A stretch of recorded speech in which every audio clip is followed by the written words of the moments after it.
Hey, what's up, guys? So the time has come, the moment is here. It is about to go down. Yes, it is. My name is Jade. I am with the Artchimps, and I'm here with some incredibly gifted people, all from all around the Wuza, really. Okay, so we have got the best of Africa, we have got the best of America, we have got the best of Stefan, who is a legend unto himself, and there's so much to see.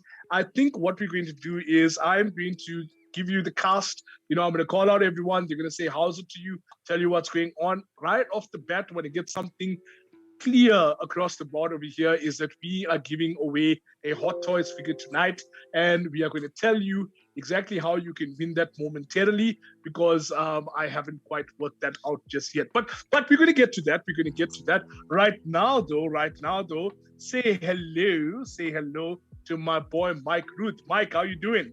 I'm doing good, guys. Nice to see you all again. I got my back to you, unfortunately, while I draw because of how my camera's set up, but I'll be turning around every so often to see what you're doing. But yeah, things are going pretty good. Awesome. And then, of course, joining us for the first time, we got Ken, the lead killer, Lashley. Kenny. Can I call you Kenny? It would be cool. I'm such a major fan. I'm not freaking out. I'm being totally professional over here. Ken, how are you doing, brother? I'm great. Thanks very much for inviting me. This is going to be fun. I appreciate it. I haven't figured out what I'm going to draw yet. I'm going to make it up as I go along, but we'll see. But thanks. Appreciate you for inviting me. Happy to have you here. Now, somebody else who I'm very, very excited to see, we don't get to chat to him very often these days because he's got like a host of interviews he has to do with minor publications like the Wall Street Journal and the like. Ladies and gentlemen, we got my boy, Tony Boy. Tony, how you doing? That's never going to end, is it? Never. Never forget. Not in this lifetime. How are you doing, buddy boy? How's it going? All good, man. All good on this side over here. Right, okay. Then we've got Paul.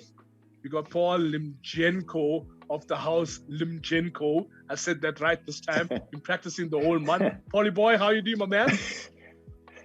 Good. Thanks. You kind of got my name right, but that's good enough, I think.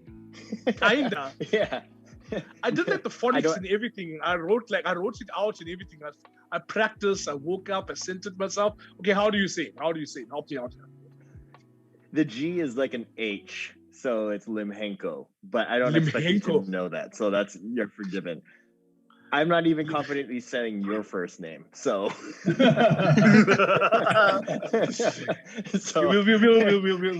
roll with Z. That will work for now, right? Of course. There's my brother from another mother, Chris of House Campana. Chris, how you doing, brother? What's up, man? No, Chris, like I don't know why you're acting like you don't know me. We are like Facebook friends and everything. I've like liked all the posts, I've done all of that. Like, I mean, why are you doing me dirty like this, man? Why are you doing me dirty like this? Because we're family, man. So, I can't give you all the love. Okay. You probably pissed me off at some point. That tracks, I guess. But somebody who never does me dirty is, of course, Danny boy. The whips are calling. Daniel Govar, everybody. Daniel, how you doing, brother? Not too bad. How you been? No, I'm fantastic. I am actually very, very excited. I thought about you yesterday, in fact, because I had found my box set of Lord of the Rings and I put it on my bookshelf, and I was like, okay, tomorrow when we're talking, I'll show it to you. But then my mom invited me for supper, and then I was like, nah, it's okay. I'll show it to you in another time. So yeah, there was actually no point in me saying any of that. But my mom invited me to supper, so I got that going on for me. Which is nice. Something else that's also quite nice is, of course, that Machiavellian master of the macabre, of course, Stefan. How are you doing, brother? I'm good. I'm waiting for the side effects of the vaccine to kick in. So I might be even crazier and not make sense more than usual this time. So we'll see how it goes. Well, I'm glad okay, you got no, the vaccine. It hit me pretty hard too. There are side effects, so hopefully. Well, it's the Oh, first yeah? one, so I hear the second one could be stronger. The first one, so far so good. Yeah, the second one's Actually- supposed to hit you hard if you haven't had it before. If you've had it, you'll have a reaction to the first one. Oh, okay. Well, then you'll be Yeah, able see. to witness that if anything happens. It's gonna be fun. Okay, let's just hope it doesn't happen on the stream because we're aiming for those likes and shares, people. We're aiming for the likes and shares. No hulking out on this particular stream. No. Right. If Now- you hear me, Mhm. if you hear me Mhm. swearing in French, you know something's happening. Merda. Okay, that's the only French swear word I know. So deal with that so I know what we're talking about. Now. There are two troopers here that I want to single out because I've got to give them some crap, right? I've got to give them some crap. First of all, it's my boy Clyde, right? Clyde Beech. Clyde, you there, brother? How goes it? Unfortunately, Clyde couldn't join us. You see this guy. You know why? I know. Wait. Before I get to that, let us talk about the man, the myth, the legend, Loyiso. What's up, brother? brother? Now I gotta show face. I gotta show face at least, eh? Yeah. At least smile. How's it going, dude? Smolder, How's it going, baby. guys? Smolder. How's it going, everyone? Hey, how are you going? Good. You know what? Good. Okay. Just to get it out of the way, Louis. So please tell Clyde, right, that he is a fart because he promised me merchandise, right? He promised me crazy merchandise. I'm still waiting for my crazy merchandise. And yeah. Oh man, you know what? You're gonna have to pick that up with Clyde. I'm sure he's got a tailor-made excuse for you that is just ready. That's ready for you. Otherwise, on my side, sheesh, man, it's good to be here. Hi to everyone. My name is Loyiso Mkize, illustrator and creator of Quasi Comics, which is a South African superhero comic book. Indeed. Okay, so guys, I don't think I missed out anyone, but based on what I see over here on my screen, I think I've got everyone. If I have missed out anyone, just give me a shout out. Did I miss out anyone? Okay, but no one's complaining and no one's worried, so I think we're okay. But yeah, we might have a special guest appearance popping up later, so stay tuned for that. Now, let's get right into it, gentlemen. Today, we are talking about Black superheroes, representing Black superheroes. Now, I'm not gonna lie. With everything that's been going on in the world, I was a little bit, kumsa about this particular topic because I was like, you know what, do we want to be, really that out there with it? But Pat and I were saying, it's a conversation that we need to have. And what we need to do also is actually do like epic artwork, epic characters, which is what the show is all about. So, guys, what are you doing? Free flow conversation. What's everyone doing? Take it away. Starting with Mike. I'm going to be drawing Bill Foster, who started out as a villain in Marvel as the Black Goliath, and then later transitioned into I think he was Giant Man 2 or Giant Man 3.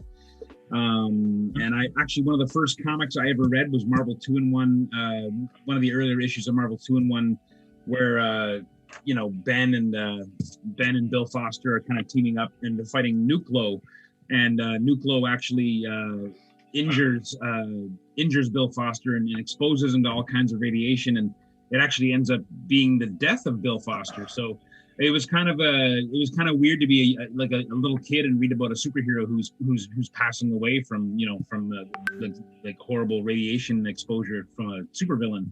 So it just was kind of impactful, and I always loved the character, and I always loved the costume design, even though it's kind of crazy in that kind of 70s way.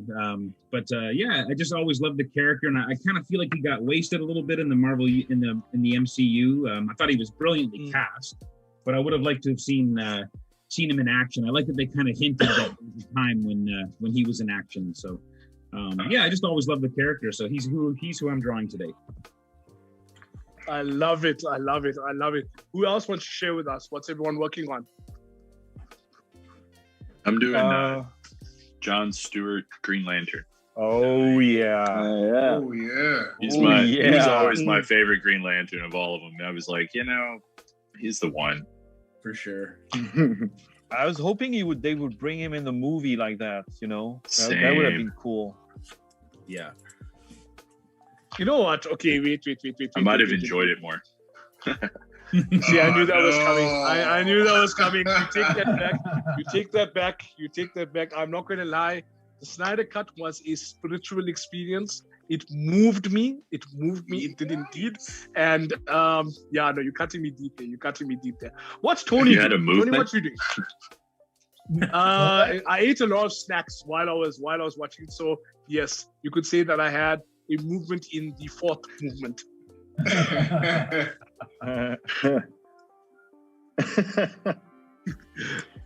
Stop picturing it.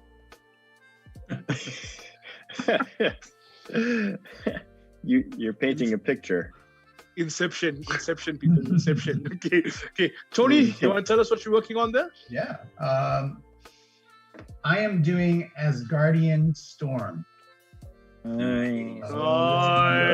Storm.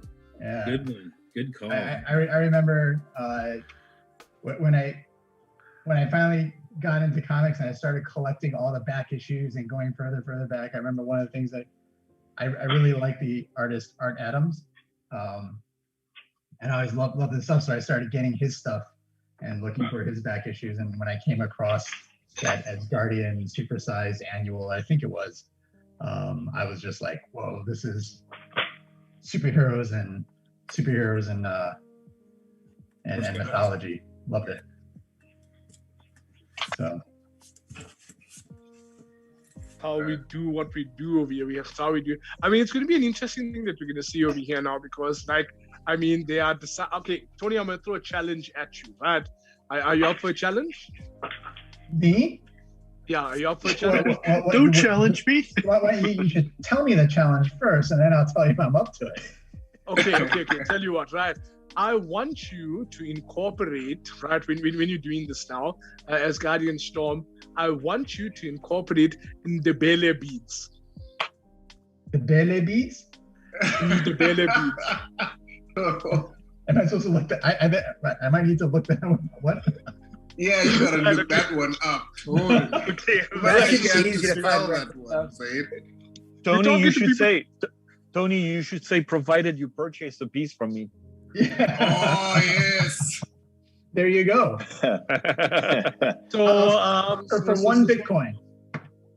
One Bitcoin. Pause.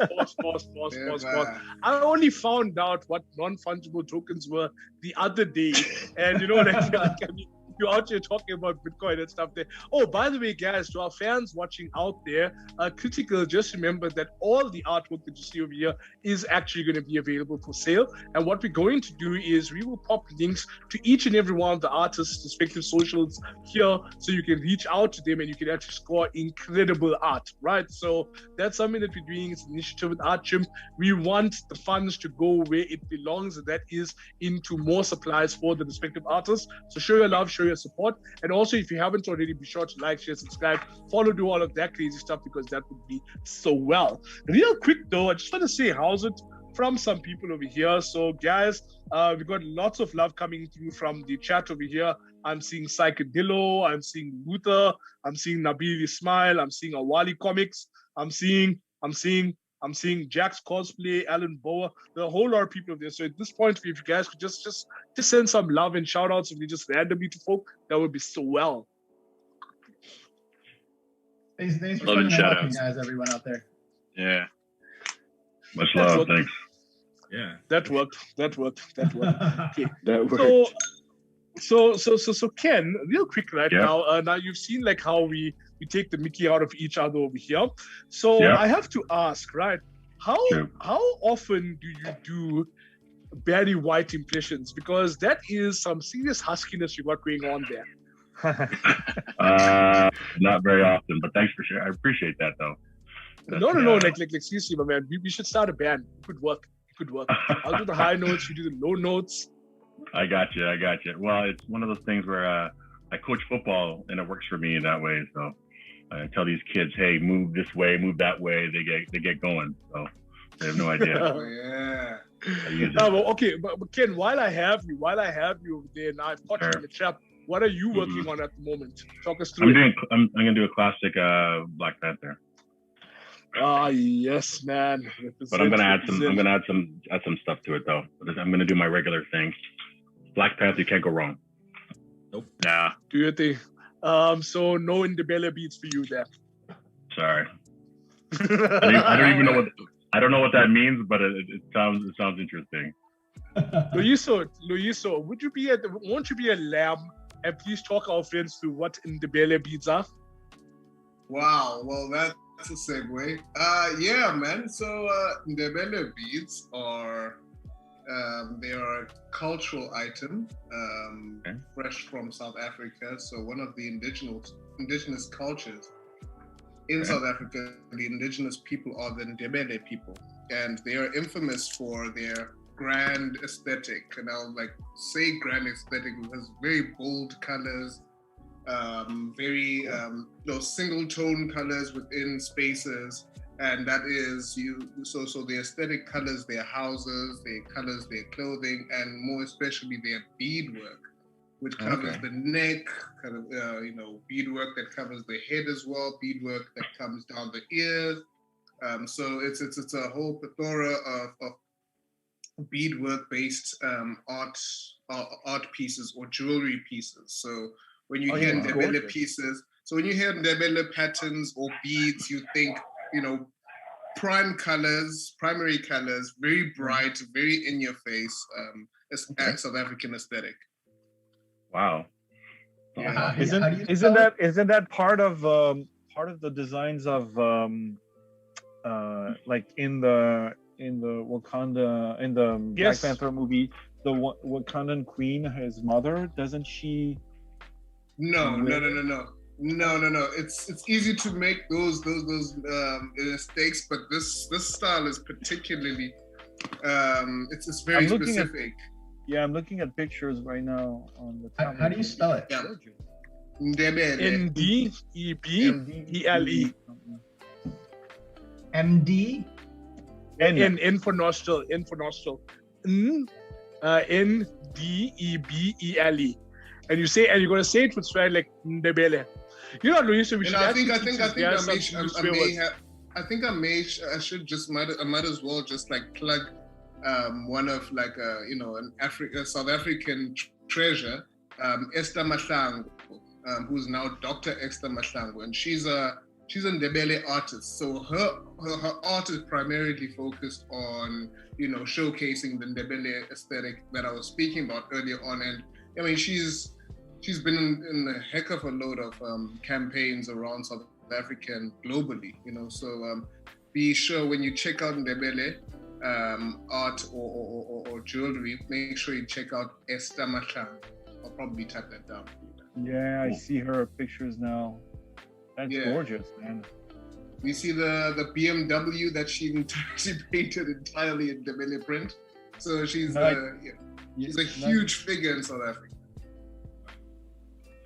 Awesome.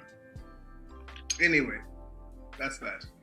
And that's And let the record show that Loyiso and I did our level best to promote South African culture. So whoop is all I'm going to say. Now, with that being said, I don't know, and I cannot understand why Daniel is being so shy in this particular stream. Daniel, what's wrong, Daniel? What happened? I'm just focused. I had a different plan in mind, and now I'm like, you know how it is whenever you rethink the wheel halfway through. Take us through it, brother. What you working with? I originally was gonna have this huge, just a whole bunch of anacondas kind of coming off of him, all out of the ring. And then now I'm thinking, and then I was like, no, I want something bigger. And then I was like, maybe a team of elephants, maybe something bigger. And now I'm going the other direction, thinking something tech, something massive techno sort of cannons and things like that. I don't know. Is that to bring awareness that a few days ago was issued that elephants became an endangered species again? Wow, dude, they've been endangered for a No, while. I know, but in the news a few days ago, like last week, they re-entered like a new Critically level endangered. of A new critical. yeah. That's Heartbreaking. considering in less than what was it? I think it was like they're now down to like less than 200,000 in the world for Yeah. African. In 30 years, it's been depleting so fast now. Yeah. That's down from like 20 million only 100 years ago. So, That's crazy. Wow. yeah. This is just African elephants? That's African elephants. Asian are actually, believe it or not, worse. But Oh yeah. yeah, it's weird. Asian elephants tend to be not domesticated, but they're around people much more than African elephants are. Oh, yeah, I can imagine Like that. they're Especially actually here in incorporated Thailand. into society in a way. See, elephants are gangster. Like you don't want to mess with African elephants, boss. Those things are rough, man. But you guys will see. And now this is where I do my monthly pitch, where I invite all of you to South Africa. You can hang out with us, because if you come out here to South Africa, not only will Loyiso and I teach you African swear words and possibly buy you your very own Ndebele bead chain. We will also take you to look at African elephants from a distance. Well, So man, who's awesome. coming? Oh man, I'll I'm be there. in. I'm Right in. there, man. In a heartbeat. Get some Ah! tickets, yeah. There we go. Okay, so with that being said, to all our friends out there watching right now, just remember, in order for us to do the fundraising for this over here, you need to send some major love with our super chat feature. So super chat is an amazing thing we have here with our friends at Comic Con Africa, where you can hoy a couple of rands at our chat over there, and it goes to a very, very worthy cause, which of course is Comic Con Africa. That was shameless advertising of the gentlemen. I do apologize. Now, with the work out of the way, I have to ask, Chris, what you working on there, brother? I'm drawing Spawn because I want to embarrass myself in front of Ken. So Brilliant. All good. I Come figured on I'd now. give him more ammo than he already has on me. Mm. But I remember when I was a kid, I've said this before, like McFarlane kind of got me back into comics because of his Spidey, and then when Spawn was coming out, I was so insanely excited about Spawn when it first hit that there's just something about the character, like there's certain characters you can tell that they're designed by people who they have the same sort of thought as you do. There's so much motion to him that I just enjoy drawing him. Very cool. But you see, for you, that's a passion project. Now, for Ken had the challenge with those epic covers and stuff that he did a little while back of this. So Ken, would you agree that Spawn is still a fun character to draw when you actually got the Todd father breathing down your neck, or is it slightly less? Yeah, it was a cool project. I only did 2 issues because I got a chance to go back to Marvel to work on something I've always wanted to work at. So it was only I helped him out during his time of need. I guess he needed an artist to do some cool stuff. So I did 1 cover and I did some other stuff. But trust me, it wasn't Spawn wasn't one of my ultimate favorites. So I unfortunately it was sort of like it was kind of a gig, you know what I mean? And it was kind of fun to draw a little bit, but it wasn't like one of those things where I was like a holy grail for me. So unfortunately, I'm probably not the best artist to talk about Spawn and say, yeah, this was something I really wanted to do. It wasn't. It was cool to work with him. He's a very interesting guy. His team is really cool. The great people working there. It was definitely an experience. I've been very fortunate to work with some really cool people in my career, and Jim Lee and all these other people were just really cool people, from the original 7 guys, and I can say that I worked with Tom McFarlane. It was really cool. I mean, one of the first things we did was we did like a show and tell. He was like showing me how to draw the cape, or what he expected the cape to be, and it was like a 45-minute conversation about capes. It was really interesting, but it was just one of those things. It's fun. So there's a wrong way to draw the cape. I feel. Oh yeah. You know what I mean? Oh yeah. There is. Yeah, and he was showing me samples of the guys who had done it wrong in the past. It was pretty interesting. So I was like, oh okay. So I was like, because it's and actually once he explains how he draws it or how he thought of it, it's way easier to draw. It's just easier because he just explains it like this is what I'm thinking and this is what I was thinking when I was doing this. It's not a real cape like a Superman cape. It's like a cape and cowl or two. It's separate. It's all together and it works as one piece. And he just explains it. It's kind of interesting because when you first draw, you think, oh, this is a cape. You just draw a cape, and then as you work with him, you realize, he says, no, it's a living thing. It's this and that, and he tries to explain it to you, and then you go, oh, okay. And it's way easier after you're finished. Like that. Yeah. Super easy. It's like, so it's not fabric. Got it. No, it's not. Well, yeah. Well, I wish it was that. I wish the talk was that simple, but it wasn't. It was more like, let me explain to you. That's what I was thinking, and you're like, oh, cool. I never thought about capes that much, but okay, cool. But it actually, but it did help immensely, to sort of thing. But it's also really cool to have like he shared his screen and we were looking at his artwork and then I was sharing my artwork. It was like a show and tell with it was just really weird at the same time, but it was super cool. No, but I mean, from a fan perspective, we hear these stories about how Todd is really, really hands-on when it comes to his IP. Even if you look at the movie, if he would just farm that idea out, we would have had an entire franchise going on now, But because he's on it.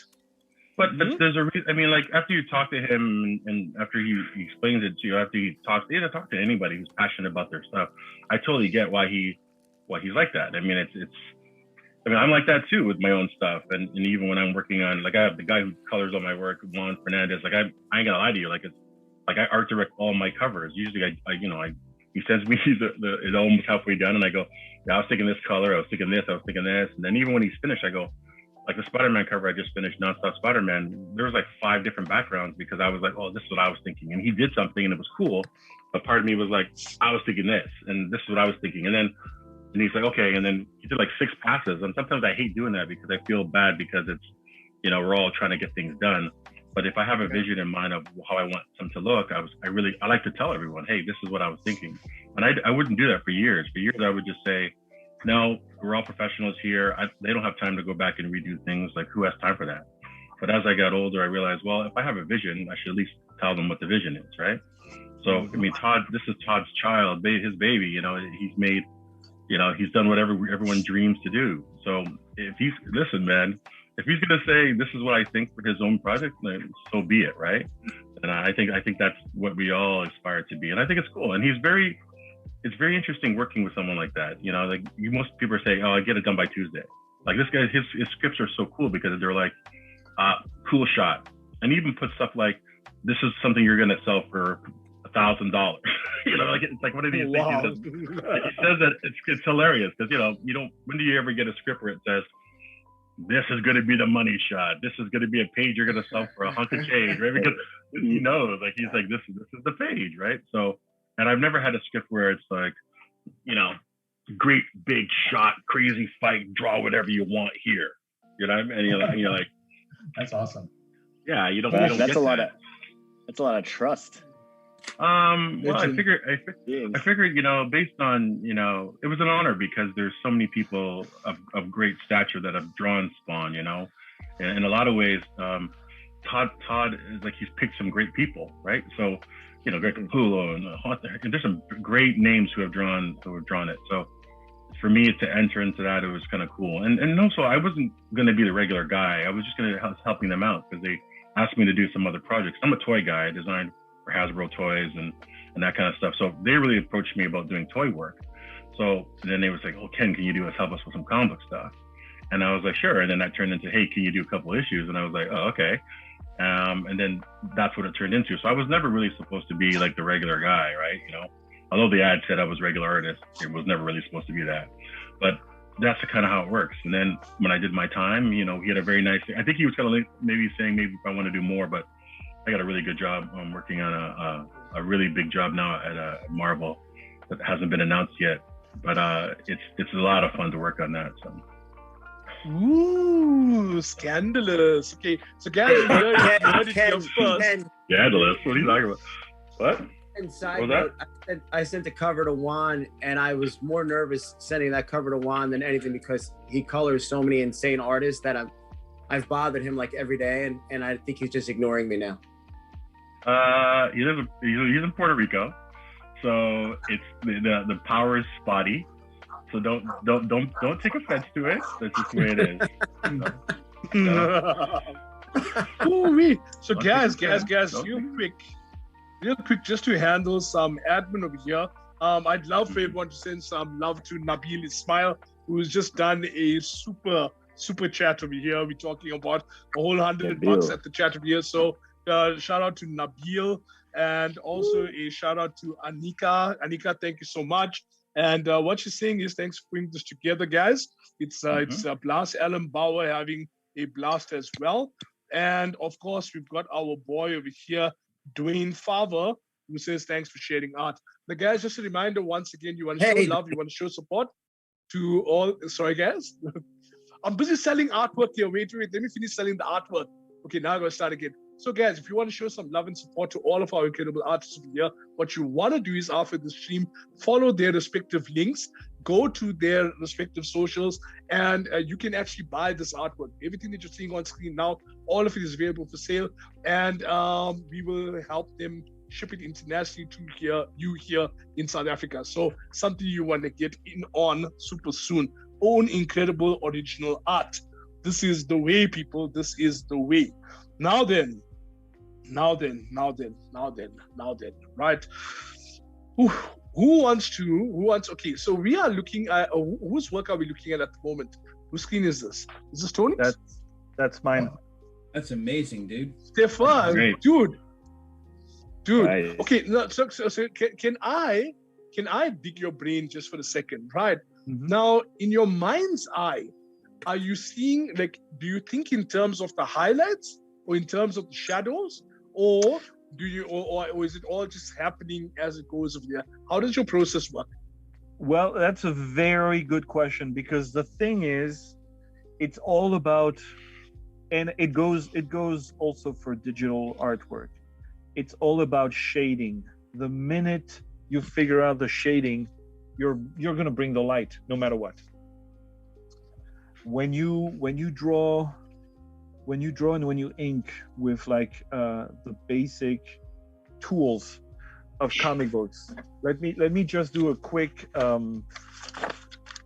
switch here. This is the best example I can give to whoever addresses that topic. When you draw the proverbial biceps like this, and the triceps and the forearm, when you do this muscle here, which every artist has drawn at different level of skills, depending on the age you started, your level of skill as a professional and stuff. When you draw that shape here, you're drawing the shadow of that biceps. When you're drawing this and this, you're drawing the shadow. So you're already dealing in terms of shadow and light, right? So when you do that with a brush, when you're painting, and I'll get back to the piece, it's exactly the same. The moment you start putting the shading, the light comes up too, almost as a synergy, it's a given. It's what happens. So now after that, it's all a matter of harnessing the excess the shading could provide. If you go too strong on a shadow, if you don't go strong enough, you can go baby steps, and you can handle it more safely. But you could also take the risk of being a little shy about it.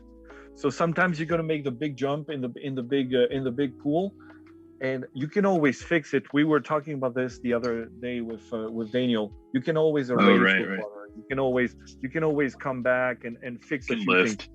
Yeah, but basically, it's all about placing the shading. After that, I cannot mess it up with the colors that are going to define the skin tone, the light in the hair, the counter lights in the shades and stuff like that. You can't mess it up because it's all about putting the shadows right and at the right intensity in the right spot and stuff like that. This is the hardest part. But at this time, if you want to erase, like if this is too strong of a light, see, I just put water. Thank you. And I kind of faded it out. Yeah. Life hacks right there. I must confess, I myself have been fooling around a little bit with inks, and I found that once I commit to a shadow, I tend to be a bit heavy-handed with it, and then I'm just like, okay, no, I've ruined it. But now I've just learned a life hack with it. Thank you so much. But then another one okay, so now when you're drawing, right? It's just another question of you, and I'm sure many fans would want to know as well. So when you're choosing your light sources, what sort of thought process goes behind that? Because when I'm looking at this over here, I can almost imagine multiple light sources, but there's one really strong one coming from the right hand side, and there's a slightly lower one or a less intense one that to my eye it looks like it's coming from just slightly overhead towards the left over there, just over there by her forehead. So is it shifting light sources when you work, or do you have a go-to light source formula, or how does it work? It's a mix of things, actually. It is part of what I'm used to do, whether I work digital or traditional. You always, as far as I'm concerned, I always instinctively go for two-thirds of the face either in the shades or in the light, and 1/3 in the shadows. So basically, what you could tell is that 3/4 or 2/3 of the face are in the light here. And then this is where most of my shadows are going to be worked a little bit more. And then here on the hair, I take another decision. I take the liberty of putting all this in the shades and putting some light here just to define the silhouette of the mass of the hair she has. But then again, you can see it's 3/4 in the shade and 1/3 in the light. Yes. So by shifting that ratio, you actually suggest that there's a different lighting coming this way in the back, which you can also see is kind of like reverberating here on the cheeks and somehow on the ear too. But most of my light is coming from here, which I can still change and alter at the end if I decide to go all in the shades here and put just a little bit of counter light in my shadows on the face, which actually you have a telling sign here in the reflection of the eyes. I'll try to get closer. Actually, if you look at the pupil, the strongest light source is here, which suggests that daylight is coming from here, right? And this tiny light here suggests that there's a fainter light that's gonna bathe this face and this body in a light. I could put like a green light or a blue light or a purple light on her face, on her costume, but I can also put all this in the shades later on if I want to. And that's probably what I would get. If my light was brighter on this side coming this way, I would make the light on her eye here a little bit bigger, telling that it's the main light source. See? Genius. Okay, so guys, a couple of things happening in the comments right now. First of all, I want to say major love to our boy Austin, throwing another $100 at us over there. Gracias, Austin, much obliged. I'm seeing Adam Prevost. I hope I've said that right. This art, though, loving that comment over there. So guys, okay, so things are getting a bit crazy over here. People are asking if they can start bidding on artwork. So what I'm going to say is that, okay, look, I don't think you guys can do it on this particular stream, right? Because these guys operate in dollars and not randelas, so no. But we are popping the socials for everyone into the comments right now. Sorry, my voice is breaking here. I apologize. It's not the Rona. It's not the Rona. So we are popping the socials of here. So once the stream is over, my friends, I invite you to go and show major love and support. Now, as a thank you, we have got something being okay. People are asking, what am I drawing? Okay, so I'm keeping it lekker. I'm keeping it local. I am supporting local of here. So I've got my rendition of Flyboy Quasi there. Yes, Loyiso, are you paying attention? This is magic. This is magic, right? Yeah, you should be impressed by me. Anyway, but guys, we have a Hot Toys figure to give away, right? So we are giving away a Hot Toys figure. It is worth 5,000 rands. I am not entirely certain what we should make these people do, guys, to make them win a Hot Toys figure. So does anyone have any suggestions? We can't enter to win it. You know what? Why not? I'm kidding. Dude, because I thought we could rig it, man. I thought we could rig it. We could have totally rigged it, but I don't think how that would. I don't know how that would work. Alas, yeah. Okay. So who's working? A little nepotism. Okay, so I'm seeing something weird is happening. Okay, so whose work am I looking at now? Because I don't have the captions here on my screen, so I can't see clearly. So who am I looking at now? Let's take a zoom in over there. Let's go and have a look slightly closer. That's Govar. Some working. There we go, Danny boy. Talk us through what's going on there. What's going on there? I'm drawing a bunch of elephants right now. Yeah, they're all going to be kind of emanating from his ring, and he's going to be just kind of. I might do like a tusk kind of coming in here in the foreground just to kind of give that depth of field and to show that, there's one in the foreground as well. Genius, man. Looks great. Loving it, man. But Danny, I got to ask a question over here, right? So now you are working in different shades of primarily the same color. So right now, well, yes, but now, I mean, this is where the grunt work is going in. So in terms of the thought process over here, how do you manage to keep track of what shades need to go where, and what are the rules that go into this over here? Because to my mind, it would be very, very easy to lay the wrong color or the wrong shade in the wrong place and then to mess up the depth. So how do you go about doing it? So a lot of what Stefan was saying, with watercolor, you can lift. So everything's not exactly permanent until you, start really fine tuning things. You can always go back with, paper towel and blot things.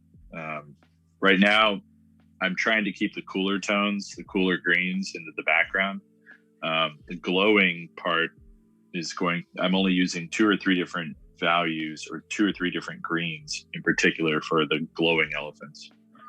And then I'm adding a hint of yellow, probably a Hansa yellow or something like that. The foreground elements are going to have a little bit of a warmer yellow, like an Indian yellow that has a little bit of orange in it. And then that's really the only thing that I'm going to play around with, at least for the glowing elephants. He's going to have colors like purple that are going to kind of separate him from the elephants and the background in particular. That should bring him forward if it's a warm enough purple. And that'll be in his shadows. That's not going to be him himself, but there'll be, a halo effect or something like that that'll have like a purple tone to it. I like that you made him pretty massive, and look at the details on that biceps, that flexing biceps. Oh, thanks, man. The way the muscle rests on the the way it turns. Yeah. That is that something that you can never figure out, like, how should it be resting there, and you nailed it. I look in the mirror a lot. I was just gonna say he lifts. Man, that's brilliant stuff. Okay, so I'm Daniel, sitting here again, by a mirror just going, "Hey, Guncho, what's up?" Yeah, come on, let's do this thing. Yeah, before he started out, he was like, "Honey, bring me my oils," and she was like, "For the body stuff," and he was like, "Both." Okay. But Daniel, I have to ask, and this is also for my own enrichment.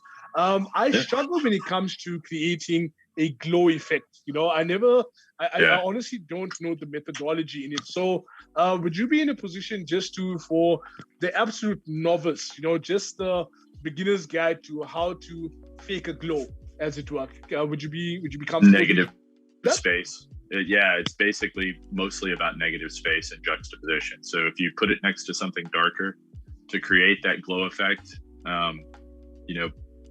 have like kind of a light, I don't know how to explain it. Have a color that's going to kind of feather out from it that's a lighter color. So if you wanted a green glow, you would have like something kind of feathered from the edge of that darkness that's going to be kind of lighter, but you're going to have a rim of just white, like the absence of color. That's going to give you the impression of it actually being glowing. You can, with watercolor, you can also use white gouache, something like that, to kind of, give it more of a halo and more of a kind of glowing effect. And I'll probably be doing that with some of the elephants here. Represent. The thing that I love most about these streams, aside from shooting the breeze with you guys, is of course, understanding a bit more about the thought process that goes into it, because, in the comments over here, Psychedilo says, and I quote, "When I was taking a fine art module in my first year, the shading around the brow bone, nose, and cheeks would always trip me up. These guys make it seem so easy." And, it's very easy for somebody like, anyone watching, to be like, okay, this looks so simple, but I mean, you guys have basically got this entire thing narrowed down to, an art. Your stuff was on the nose. That was just a bit too on the nose. I'm so sorry, guys. I'm so sorry. but it's actually a learning curve, because learning is taking place here. Jack's Cosplay says to us, going to use these tips on how to do a glow the next time I draw a character with a lightsaber. So very, very exciting. Very, very exciting. Yeah. Well, and you know what? The secret is failing. You failed. Oh yeah. That's the best way to learn. Yeah. Don't be afraid of don't be afraid of failing, because that's how you're going to learn little by little. And those things take time, because especially when you do it traditionally, because you don't have the option of going back into your history and trying different things by going back up and fixing. So the benefits of doing it traditionally is that because you don't have that safety net, your antennas are going to be out 1,000-fold. You're going to be more you're going to learn to anticipate. You're going to learn to practice how to anticipate how this tone, how this hue, how this value of color is going to affect what I'm doing right now and the rest later on. So you'll have to learn to anticipate. When you have a computer and you're working digitally, you're like, it's okay. I can go back. I can fix it. I can try a different version. I can create a new layer. Like 10 versions. Huh? You save 10 versions and you have Yeah. And then you can't make a decision. Final one, final 10, final, dot, final. Yeah, exactly. _ 2. Yeah. And so when you're doing it traditionally, you're kind of like forcing yourself into more focused, which is a good thing when you do a piece of art. So it's all beneficial. Now the thing, there are some pros to the computer, definitely. I'm not denying that, and I'm a huge advocate of that too, depending on what's the goal, what's the purpose. But going through the traditional process is so beneficial in that respect, and it allows you to deal with the fact that this one time when you thought everything was going to go right, you failed. It's okay. Learning about failing and being cool with it, because you might not see what the benefits you're going to get from that right away, but 2 days later you're going back to the piece, you're doing a new version of it, and what you failed with the first time, you're just going to fly over the hurdle that time. And you go, oh, wait, okay. And now I understood something. And now I've learned something. So give yourself a chance of failing several times a day. Every time you fail, you learn what not to do. Yep. Yeah, exactly. You knock one thing out. Okay. And it's not enjoyable. It's not enjoyable right away. But on the long term, the day you get rewarded number one, you don't expect it. It's going to happen. And you go, wait a minute. Okay, I have a good vibe about it. It keeps giving. And then you step away, you look at the piece and you go, now I got it. There's that saying, art often imitates life. And, Stefan, I got to tell you, there's some stuff that's been going on in the background in my personal life. And, what you just said now, it's okay to fail. And the process itself, as you say, like, I cannot explain to you how important it was for me to hear that at this exact point in time. So I'm very, very grateful, brother. I cannot even express how. Not just a lesson for art by people, but of course a lesson for life. Now, appearing on your screen. Sorry, Tony. I'm sorry that I'm expressing my emotions. Okay, just let me be. Okay, damn it. What about sharing? Jeez. I didn't come here to be objectified like this. Damn it. Okay, Ken. No. I must apologize, Ken. Tony is not normally like this, but ever since that whole Wall Street thing, he's just been unbelievable, Well, once upon a time, I used to be a nice guy. Fame's ruined him. Like, honestly. Yeah, that Fox interview screwed up everything. Now he's just, Tony from TV. Jeez. So Tony from TV, right? Let's have a look at what Tony's working on there. Tony, I can see you. I'm seeing different colors. I'm seeing different shades of there. Show us, people, what's going on. What are you working? It's an unholy mess, is what I'm doing right now. Sometimes for me, it's just kind of getting with watercolor. You just kind of get the general tones and colors and stuff like that I have in the background, and I'm going to try to lift up the figure out of that. Wait, did you change your layout? Huh? Did you change your layout? Did I change my layout? Didn't you have a bust initially? I had some sketches that I was working on. Yeah, that one. Okay, I thought you were gonna. Okay. Yeah. I had this, and I was like, you know what? That's a little too tame. So here I decided to put on some goofy colors in here and just keep it pretty wet while I figure out the figure. Normally I have a little bit more figured out, and I can put this to the side and let it dry for a while. But what I'm gonna try to do here is let the watercolors mingle and do their thing, and then react to some of the patterns that come out of it and try to incorporate that a little bit more. So I'm just kind of putting general colors, trying to figure out a gradient through little things. So I have some yellows and oranges are going to be kind of at the bottom into like the blue cape and the green in the sky and stuff like that. So really make the sky, not just a typical blue sky or something like that. So that's kind of what I'm doing here.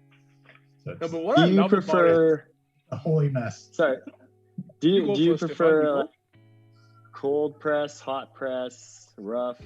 I'm hot press. I like eventually getting detailed in my pieces, and so the cold press just sometimes the texture just doesn't allow me to get in with a fine brush because it just bounces along the ridges.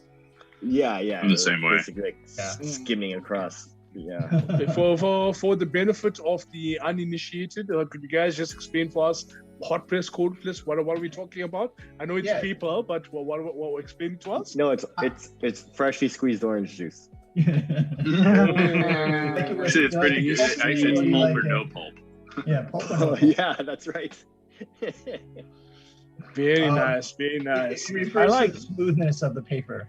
Hot press has a smooth finish. Cold press has a little bit of a rougher finish. I think it has to do with, I'm no expert, but I think it has to do with how the paper before going to the press, the level of moisture on the stone that's going to press it, because you want to retain the grain of the paper or not. And if the steam that comes from it is hot, then you would have a flatter surface, a smoother paper to begin to as a result. I like the coarse cold press one because I'm and it's not a conscious choice. It's just that I like to play with the perception of the audience.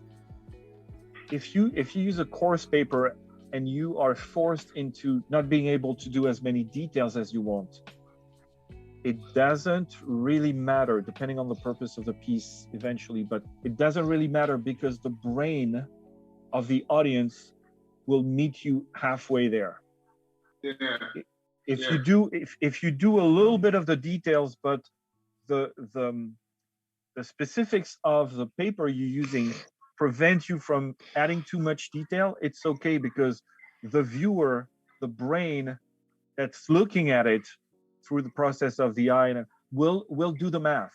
They will catch up on the details and they will get it. And it is a way of immersing the audience and participating into the experience.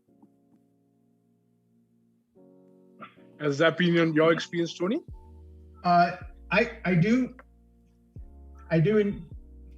You have to pick what your goal is when you start your piece and what you're trying to do.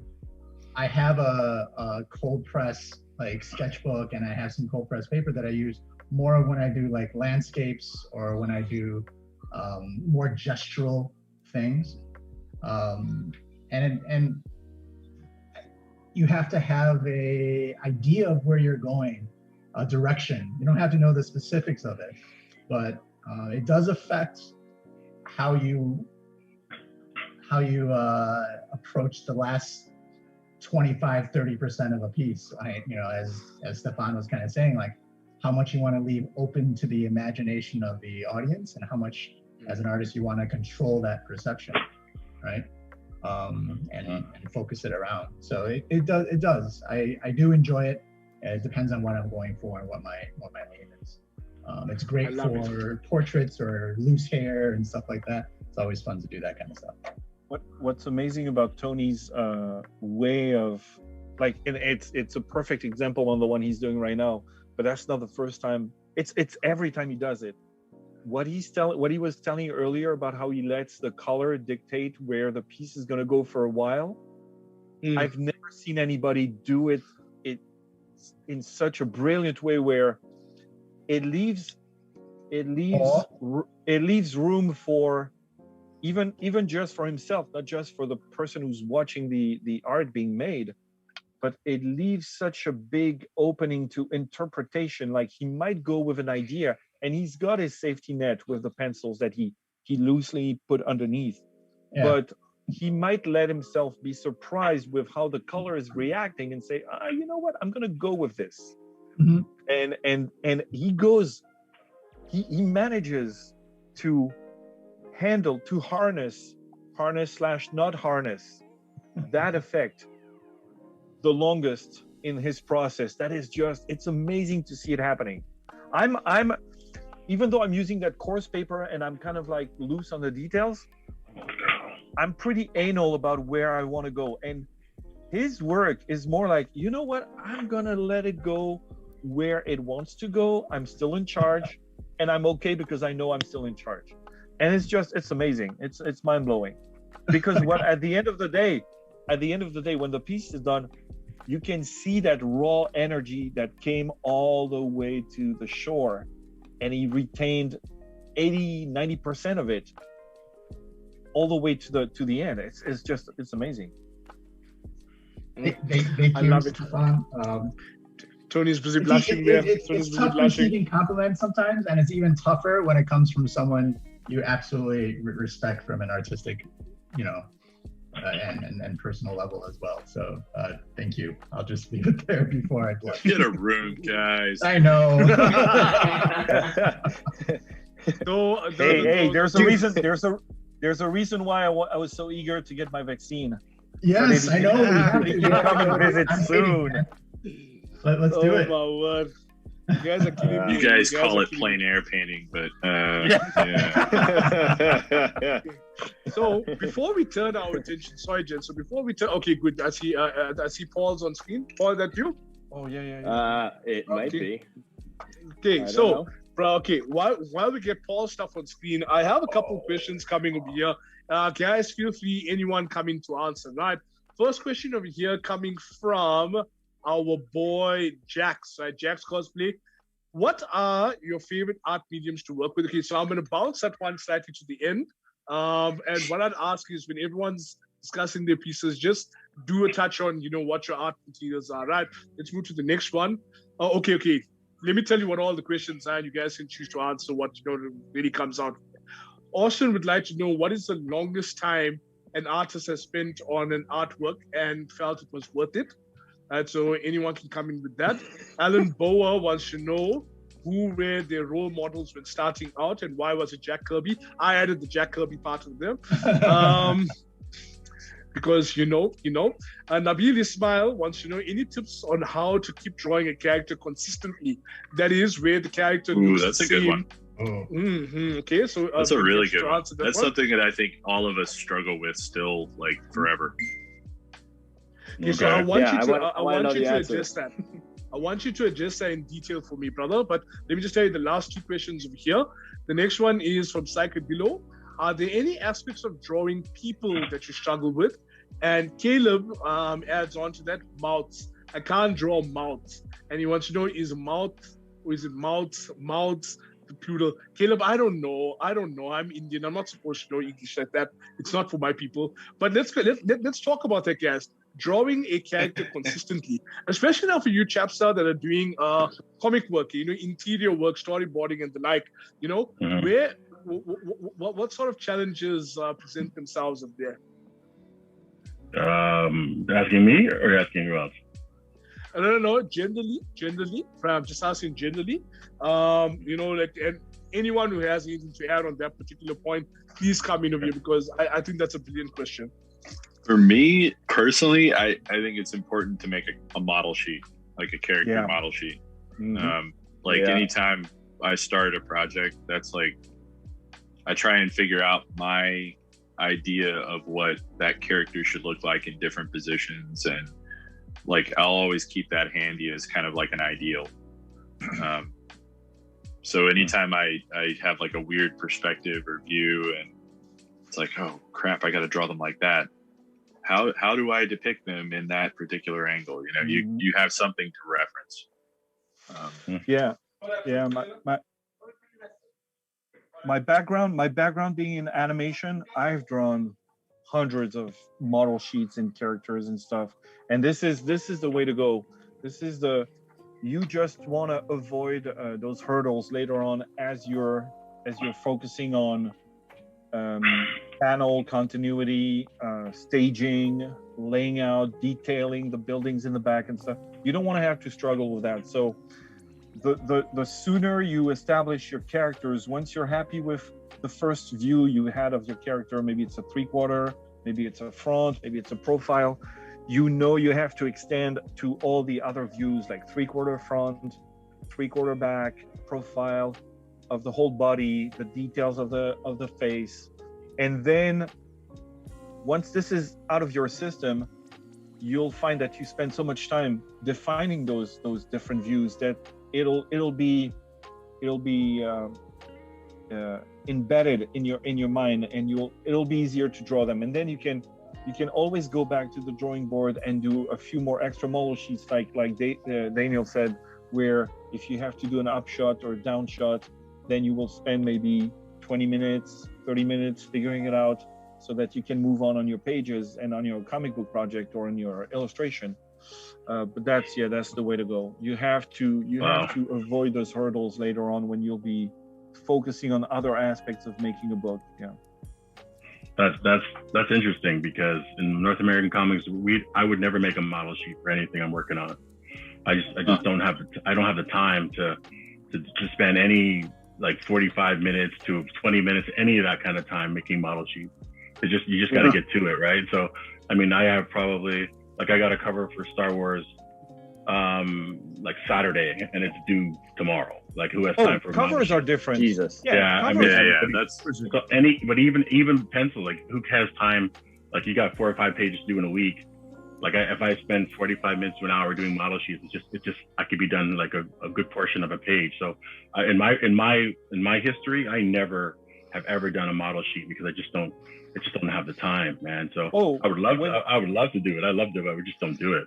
Yeah. When you to work, me, I just working, find a distinguishing factor on the face or something in the face that I could always go back to. If it's a draw a certain nose this way or something like that, that's try to get a likeness every time. I just try to find something that's I could always go to in the face, in the center, from the eyes to the nose, just there. Mm-hmm. There's not enough time for. I find it can. I'm talking about. Let's say you get a gig on Iron Man, and you're asked to figure out the new armor, or like an armor that nobody has drawn before. You'll have to go through this because you're gonna get. That's a design job. That's different from drawing. Like that's a design job, right? So if that exists already, if you're not doing that, that's a different conversation, because you're saying you're creating something brand new. So you have to do a model sheet because you got to design it. No. We're talking about I don't doing a Spider-Man. I'm not doing. Okay, I'm talking about Spider-Man. If I'm doing a Spider-Man issue, I just finished doing Spider-Man or Black Panther. I'm not going to do model sheets on Black Panther. I kind of figure out what I want. I'm going to do and just get on with it, right? Because I mean, I know what I want to do, so I just if I did model sheets, I mean, maybe guys do model sheets because they want to sell them later. I don't know, but most times it's when I'm doing, if I'm doing something, I don't have. Who has the time? Like even when I'm of course, Is there a market for model sheets? Dude, there's a market. There's a market for anything you draw on paper. Let's just put it that way. I sold all my model sheets. I sold all my model sheets, made them available for my Kickstarter for Dodge, and for my sake, people love that kind of process stuff. I find, I found that for me, drawing a book where it was all original characters of kind of based off descriptions from the writer, I had to create model sheets because it actually came back to bite me in the ass because I didn't draw one angle of a character's costume, and when I came down to draw him on the page, I actually had no idea how to approach it. He had kind of a funky cape and headdress kind of thing. And I really wish I had taken the time. So I know what you're saying. Like, it's hard to put the time in to do it, but I have found that it's actually a huge time saver for me if I actually sit down and do a proper model sheet, because it takes a lot of that doubt away. And I've made the mistake of drawing. I drew a 10-page comic once for Conor McCreary, and I was kind of designing the characters on the page as I went, and it really kind of bit me in the ass. It really didn't come through the way I wanted it to. So I have since then I've decided to just do a model sheet for pretty much any kind of sequential work that I'm doing. Not so much with covers. With covers, I actually like to design a character. If it's a new character right on the cover, that there's some energy to that. But if I'm drawing sequential pages, then I do take the extra time. I hate it. I kind of hate doing them, but I find it actually saves me in the long run if I do it. Yeah. But you're talking about two different things. Like if we're talking about just designing, if you're making up characters, like if you're making up characters, you have to know what you're doing. But if you're talking about, I'm drawing Spider-Man, why am I making a model sheet for Spider-Man? I mean, I know what Spider-Man looks like, right? So it makes sense. I have to do a model. That makes any sense. Yeah, that's what I'm talking about. Like okay, right now I just finished doing a Carnage story. Like I know what Carnage looks like, so let's just get on with it, right? And based on the timeline, but if we're creating something new, 100% we get into it. You have to. That's part of the gig. But I am really not wasting any time drawing with pages to do any kind of model sheets on characters like that. I just got to get on with it. It's a different business. It's a different. Yeah, like if you're doing a Iron Man suit, that's different. Yeah. It's like right now, that's why I draw on marker and I'm done the drawing because I draw straight to marker. I don't do any layouts. Even when I do my pages, I do very, very loose layouts and then straight to ink because I just don't have time to go back and go back and do it. And sometimes you get happy accidents, but most of the time you just go and do your thing, right? So if you get to work on a Spider-Man book and you have to draw Aunt May, will you at least do maybe a head sketch or something to figure out if you on the page, when I get on to the page directly. When I get to the Aunt May headshot, that's when I do it because I don't have time to draw it twice. It just doesn't make any sense to me. So when I get there, I go, I got to do a nice shot of Aunt May. I'll work it out right there, and then just to avoid any potential hurdle or something else. And if you do that for every single character, it's going to take you forever. So I just don't have time. We just get on with it. But it's cool that you guys do that kind of stuff. I just don't. No, but you're right. I jumped in the a more creation-owned project and stuff like. Of course, when you do mainstream, when you do comic books and stuff like that, you number one, you practice so much on a daily basis doing those freaking pages that you have established your construction for a body. Yeah, if you draw Black Panther in costume, you don't have to second guess. You know where you're going. Yeah, I mean, like I did X-Men Gold for a couple of years, and there was a time where we got the script, and it was a Thursday, and because the timeline had been messed up, I had to get all 20 pages in by the following Friday. Right, so it's like, and that's pencil and ink, right? So they're saying, is everything in here going to have model sheets? None of it's going to have model sheets. I mean, it's going to be, I got to get on with it, right? So, and it just gets blazing out the door, and really that's what comic books are about in North America. North American comics are not really about beautiful, accurate drawing. It's about getting to it and getting it done. So it's about abandoning the artwork with enough information that you can get it out and it looks good. What my job is now is that you can't really noodle stuff anymore. Like those days are gone, right? Like when you look at the Jack Kirby's of the world and how much volume of work he pumped out in the 1960s, like I would love to be able to be in that era where you just go and pump and go. And because I think you get great, beautiful work the less you think about it. Sometimes you think about it too much and you're noodling things and you're moving this and you spend 4 hours on a hand and realistically, let's just get going with it. I think my work gets a lot better the faster I go. So it's just, I'm not overthinking it. So to me, I love it. I love it. What was it like when you had to design Shuri's costume as Black Panther? Did you have to do any preliminary stuff? Yeah, that's a design job, right? So that's different, right? So it's like, what does it look like? So, but I also thought about that as, I'm going to design this costume based on, the great Black Panther costume. So I'm just going to really do a basic design based off that, because it's not going to deviate too much from the original source. So I added her own sensibilities and the beads and some of the trimmings and the fur, and it became pretty cool in an iconic drawing. But from my perspective, it was like it's probably the easiest design job I've ever had, because I worked for Hasbro twice and Lucasfilm and those guys, and there's lots of design jobs in there, and that's a little bit more difficult. But designing Shuri was probably the easiest job I've ever had, because it was just so easy. Because it was just like, hey, draw Black Panther but a female version, no problem. You know what I mean? It's just it's super easy. But I loved that fact, and seeing some of the stuff that I worked on screen in the Panther movie was amazing. Panther God talking to her. I mean, I just loved that. I mean, see what happens in the next one, but it was a great job. I mean, working for Hasbro like that too. I designed G.I. Joes, and I designed a lot of that for a lot of years. So those are fun jobs too. But they're design jobs.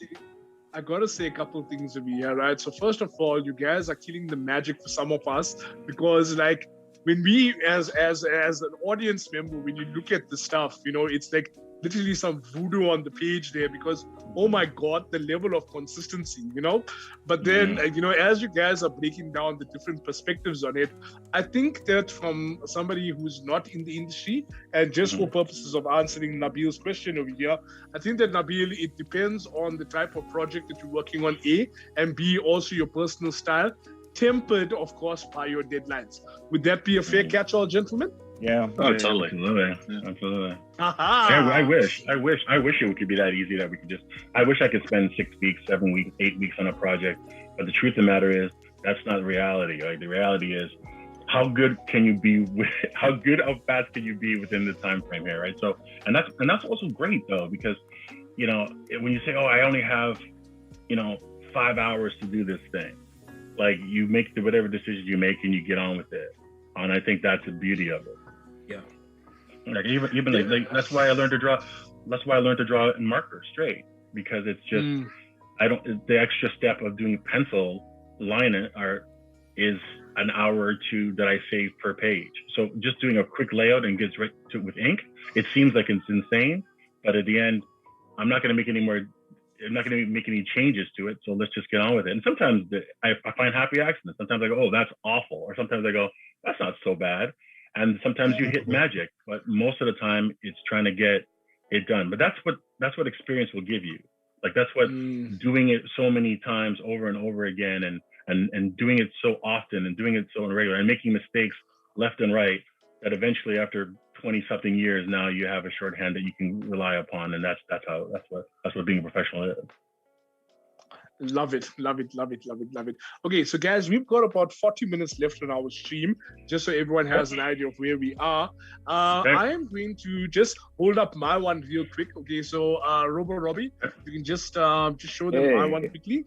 Right, so there we go. Over there, some crazy fan art. Represent, right? Loyiso, do I have a stamp? Nice. Nice, dude. Nice. Come okay, on. sweet. Right, sweet. I'm okay, feeling now bad that because I didn't said- draw crazy this time, but okay. No. Okay, so real quick right now, Paul. You have been really quiet over there, really quiet, very hard at it. So, Robo Robbie, we're going to cross over to Paul's screen right now. And Paul, I want you to take us through your process over here. I saw most recently your Archangel, and I see that you've developed some new techniques there. Are you incorporating any of those techniques in this particular piece? Talk us through it. No, not at all. So earlier we were talking about failing, and this is a really good example. Paul the Humble, Saint Paul the Humble.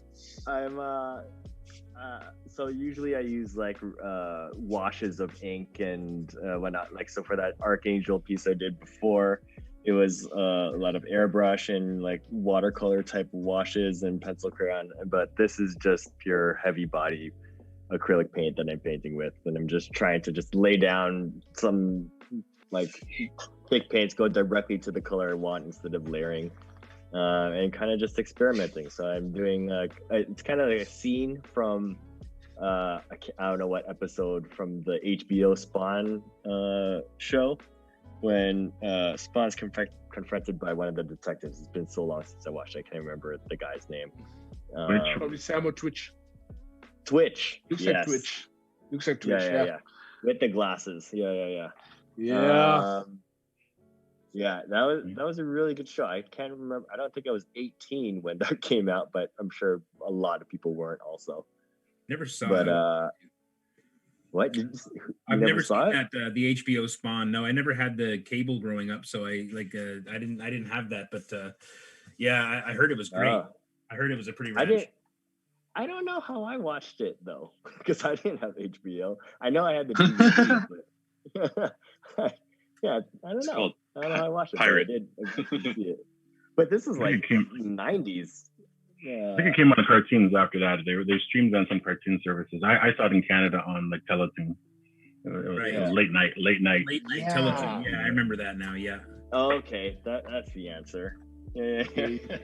Here in South Africa, we had Emmanuel and friends on late night television. So, yeah, things were rough out there. But you know, Paul, what I love about it, and what I'm struggling now with is the fact that you're calling this an example of a fail, because they're just you're just entirely too humble over here, because the moodiness in this piece, it's like there's like a certain sense of, I don't know, like I'm feeling emotional looking at it, in the sense that where it's like, okay, there's like, because even the way the flashlight sort of draws your attention to that Spawn silhouette, and the silhouette of Spawn is not fully actualized. So it's almost as though this is what Twitch himself would be seeing, this pseudo nebulous sort of thing in this really dark alley. And it's just such a moody piece. It's beautiful. So I'm like, if this is your idea of a fail, then I shudder to think, I shudder to think. But no, it's magnificent. It would be a start then. Let's say I haven't failed yet.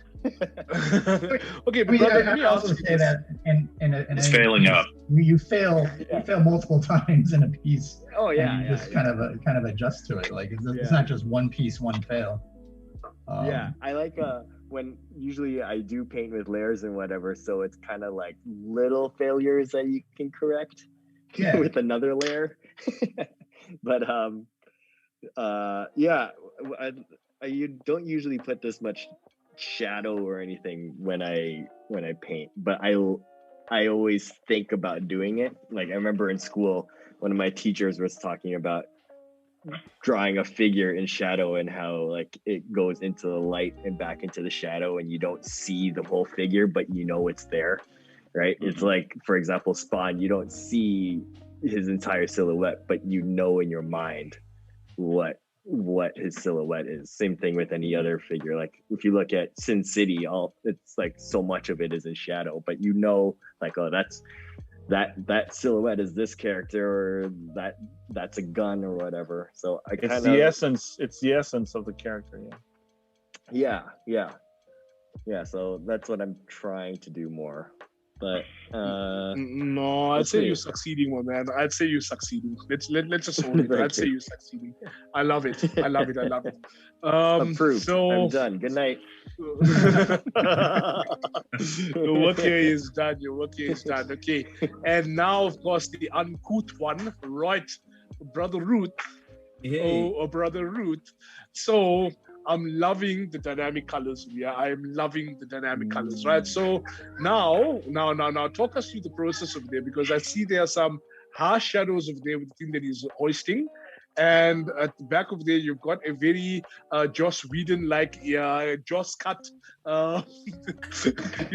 Wait, sorry. I'm making a Justice League joke over here, but I tripped over it, so I'm very, very sorry about that. But I almost imagine him being in the last scene in the Whedon cut of the Justice League over there with the very, very deep oranges and whatnot there. So talk us through the color choices of your brother, because I can see there's like a lot of a lot of contrast there, very high contrast. Well, I love the those kind of Bronze Age Marvel characters, because they used a lot of orange and blue opposite each other in colors like that. And I just thought with this character having so much blue and white, I just wanted something that was kind of warm and, hot and destruction kind of behind him. I honestly had no idea what I was doing until about 2 minutes before I sat down with you guys. So there's a lot of things I would do differently if I could start over again. But overall, I just kind of laid down the inks with this Pentel brush pen. I like them because they're kind of quick and fast, and I can get some, as they dry out before I replace the cartridge, they can get some pretty interesting textures and things for background stuff. And I actually thought I actually kind of rushed this one because I thought I'd be leaving halfway through the stream, because my wife has an online class that she takes on Monday mornings, but I guess she's not up to the class right now, so I'm just going to keep going with this. But I just once I had the character kind of dropped in here, I'm working on tan paper. So what I find interesting is the illusion that's cast, because I haven't put any white down yet, but his shirt, which is supposed to be white, it looks white by contrast. I'll go in and add white actually, and it'll really kind of pop at that point. But I'm just really wanted that kind of high contrast, that super vibrancy of that kind of 70s Marvel vibe, That's the stuff that I grew up reading and loving, and that's pretty much the process. Looks awesome, man. Well, guys, I gotta get rolling out of here. I got some deadlines. I guess my editor called me twice, so I gotta get going. He was watching. Thank you for hanging out, man. Thank you for hanging out. Yeah, thanks. Absolutely. I've been sitting there for about 5 minutes with a done piece. That's what it looks like at the end. You take a look before I close it out. Crossover there. Crossover. Crossover to the other shore. Wait. The mic cuts to me. Oh, there it is. There we go. Ken, wow. the Lit Killer Looks Lashley great. people. Yes, That's awesome. represent. Just remember, my friends, that this piece will be available for sale. You can go and follow the Lit Killer over there on his pages on Instagram as well. Does amazing stuff. See you later, Ken. Take it easy, man. Love you guys. Bye. Great talking to you guys, and we'll talk soon. For sure, man. Accept my friend request, damn it. Accept my friend request. What's wrong with you? Pull yourself together, man. Dude, man, I maxed out, so unfortunately, that's how it goes. Sorry, dude. Much love, brother. All right, talk to you guys. Yeah, see you, man. See you. Okay, bye. You know what? I just realized that I actually didn't send him a friend request. So now I feel sheepish. But that was actually a very, very good line. I hope nobody else heard that, because guys, just edit the stream afterwards, right? Because I'm totally going to be telling people that from now on. That I'm maxed out, people. I'm maxed out. I have too many friends. Yes. Woo-wee. Okay, so guys, real quick right now, my friends, we have been talking a lot about art. We've been talking about how to do the things. And so, given our prize this month is an incredible figure, it is a Hot Toys figure. It is T'Chaka, Black Panther, the T'Chaka. Say that 3 times fast, people, right? Hot Toys, Black Panther, T'Chaka edition. It is actually, I think, one of the Hot Toys exclusives. And I would think that the best way for us to choose a winner would, of course, be for people to do their own artwork, post it on all the socials, tag us, and what say that in the next episode, we will have a look at some of the artwork that was submitted and choose a winner from there. What do you guys think? Yeah, that's a cool idea. I'm done. Sure, yeah. That's a cool idea. Okay. There you have it, guys. There you have it, right? So you have a month. We will be announcing the date of our next Hangout sesh shortly. So all of you watching right now and everyone out there in the world who's going to be catching the stream slightly later, you can enter. All you need to do is try to use some of the techniques my amazing friends have shared in this particular stream. And who knows, next month, you might be the winner of an incredible figure from Hot Toys. So keep that love coming and keep it locked. If you haven't already, be sure to subscribe and hit the little bell over there. My friends from Comic Con Africa would appreciate it. And also show major love and props to all the incredible artists that have joined us in the stream. We do it every month. It's something by the fans, for the fans, talking about how we create the magic for the fans. Ah, man. I should have found another preposition, but it's okay. It's okay. Chris of House Campana, if that is your real name, talk to us there, brother. Talk to us. Let's see how you're doing over there. Let's see how you're doing there with that figure. What's up? Oh, yes. That is bold. That is dynamic. That is high contrast because it is the old B&W, brother. That is epic. There's a big issue with it though that we're gonna fix. Talking about making mistakes that you find out as you're going. Okay. His lat is way too big through here, right? Like it's obnoxious. So, like I can just go in through here and thin this out through the waist, and then I'll just use the cape. I'll just do a cast shadow on the cape and get rid of it. About doing it. Because I figured the cape is the great equalizer. And cover up. So that's its power. Yeah, exactly. That's the whole key to the cape. If you mess up, this cape will let you out of the trouble you put yourself in. But I find that sometimes when I try to be too energetic with a piece, even though my whole thing is energy and flow and like Joe Mad rocks everywhere, even when he's inside a building. All that kind of stuff, that sometimes my anatomy can get a little wonky at spots and kind of get too excited. It's that push and pull between like cartoony and realism. Yep. Yeah, it just happens, especially with a character that I don't draw often, and I don't draw Spawn often. So right. I find myself fighting myself sometimes with this because I'd like to go a little bit more cartoony with him, but for me, he doesn't in my mind translate as cartoony. So, he fights me. Like I want to definitely thin out this abdomen here, go through here more. I'll probably make all of this, cape and all that kind of stuff. But overall, so far, I don't hate it, but we're not done yet. So, we'll see. After 10, dude, I mean, I'm just struggling over here. Because I'm like, has it not occurred to you that you might be a little bit too harsh a critic? Because we're always our worst. You have to be. Yeah, you have to be. We're in a room full of artists. Like we're the most insecure, cocky people you'll ever meet. I was gonna say, after 10 months of lockdown, I would like to have a wonky anatomy like that. Yeah. No, my chest fell into my gut and it just stayed there, people. It just stayed there. You know that, okay, talking about wonky anatomy, right? And without mentioning any names, but there is a certain Captain America piece, right? There is a certain Captain America piece. Oh yeah, from Ross Blofeld, right? Is that what? What? I just said no names. Come on, Stephen. What's wrong with you? The man's not going to accept my friend request either. He's also going to tell me. I said Ross. I said Ross. Yeah, Ross Blofeld. Ah, yes. Okay, good. Well played. I'm hearing impaired, so we're just going to go with that, right? But, right? Okay. At which point then do we lose the line between artistic license and just the inability to express? Let's just say what it is: completely sucktastic anatomy. Yes, thank you.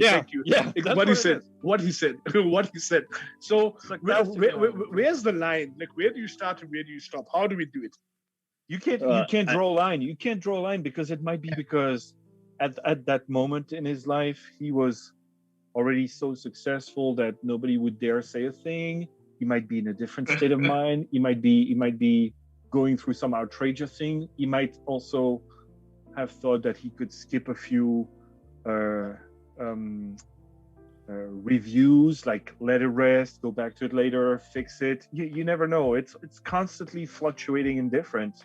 He's probably looking at it now and say, yeah, I should have brought it down a little bit. His anatomy's gotten way better. Yeah, I mean, I'm not saying it's amazing, but it's gotten a lot better. No, yeah, we joke about it, but there's always there's a dynamic tone to it for sure. There's underlying circumstances that we're probably not aware of. Yeah, exactly. There's so many factors we don't know, but it is undeniable that it is outrageous. It's over. Yeah. It's over the top. But there's so many things we don't know what was happening at that moment. But too, at the same time, for as long as we've had the internet, we've had people hating on that particular artist's work, and he's only made, if he's made adjustments, I haven't noticed them, but I do find I'm enjoying his work a little bit more these days. But he still makes baffling decisions that, that just, kind of like I scratch my head at. But at the same time, whenever he gets hate thrown at him, all he has to do is take another sip from his Mai Tai sitting outside his giant Olympic-sized swimming pool that the comics bought. You know what I mean? The guy has a fan base that can't be denied. And it depends on what are your standards in life and which perspective you want to see it from. But yeah, for sure, if you go to the purest art form, the no compromise, I just want to do it right, and number one, it's an unachievable goal. Number two, you gotta be more, you gotta put things in perspective, but at the same time you can't completely give a pass to that kind of things, because then it's like you open the gates of hell, and anything I would say a lot of it is also timing. Yeah. Like when he did it versus now. Exactly. I think that the consumers of the product, comic book art specifically in this case, have become a lot more discerning as the days have gone by. Because let's be honest, even if you look at some of the greats, your Jack Kirby's and the like, if you look at some of their work, the volume of work, and if you compare it to the stuff that you guys are doing right now on a on a stream, you can see that like the level of, again, it's not an indictment on anyone's art. I'm just saying, if you look at what you guys are able to create now in a fairly short space of time doing what you're doing versus what comic books used to be before. I think it's really difficult to say anything about somebody's art, because I've had times where I'm supposed to get a script and I had more time to do pages, and all of a sudden the script is late, but the deadline doesn't change for the artist. And when you're on deadline, sometimes there's no time to go back in. You just got to get the page done and get to the next one. So when people start hating on artists, and this looks wonky or that looks wonky, like the guys were saying, you have no idea how tight this might have been, that might have been, the turnaround time, and how busy the desk was, and did another artist drop the ball on that piece? There's so many variables that we don't know, that when people go online and they say certain things, or the work then was this and this is now, there's no real knowing what's going on. Is it safe to say also that it was probably at the very, very beginning of how people were learning how to troll, and they got sucked in, and and then that was. No, I think that's valid. Yeah. People got carried away because it was so new and it offered so much space to bitch about it and stuff. So yeah, that's true. I sometimes wonder if I went on purpose. Haters gonna hate. Yeah. And potatoes gonna potate, and rotators gonna rotate. Whoa. But so I went in but deep there. No, but you know what, guys, again.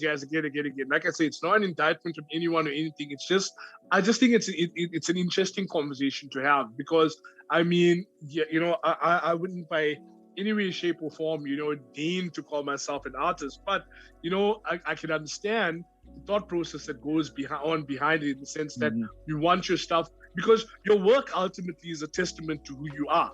You know what I mean? Or rather, your craft. You know what I mean? So while I understand the arguments about there's deadlines to worry about and all of that stuff over there, at the same time, Stefan's point is right. I agree with it, because it's like, this is who you are. This is your work speaks for itself. So I don't know. I think the answer lies somewhere in between. And on that cheery note, I must ask Robo Robbie to turn our attention to Loyiso sitting there in the corner. Right, and let us take a moment now to turn our eye to what this man is doing, and then tame a new one. Take it easy, guys. Robert Robbie, if you'd be so kind. Okay, and while we're waiting for the screen to shift over there, we are looking at Tony's soul patch, right? While we're looking over there, lots of love coming through from everyone in the comments over here. People, Haley Mkize, sending major love, just loving the art, and guys are super excited about our competition. So yeah, Okay, so Robert Robbie, where are we on users?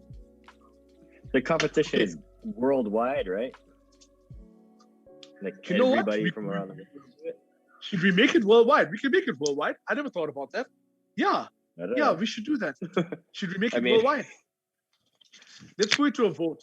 Paul suggests it be worldwide, right? Do we have? That's what I assumed. I mean, I'm in Asia, and then a lot of people are North America and South Africa. No, it's pretty much a globe. And actually, check out the viewership. See where everybody's from that's watching right now. Yeah. Okay, I'm sure that's all over the place too.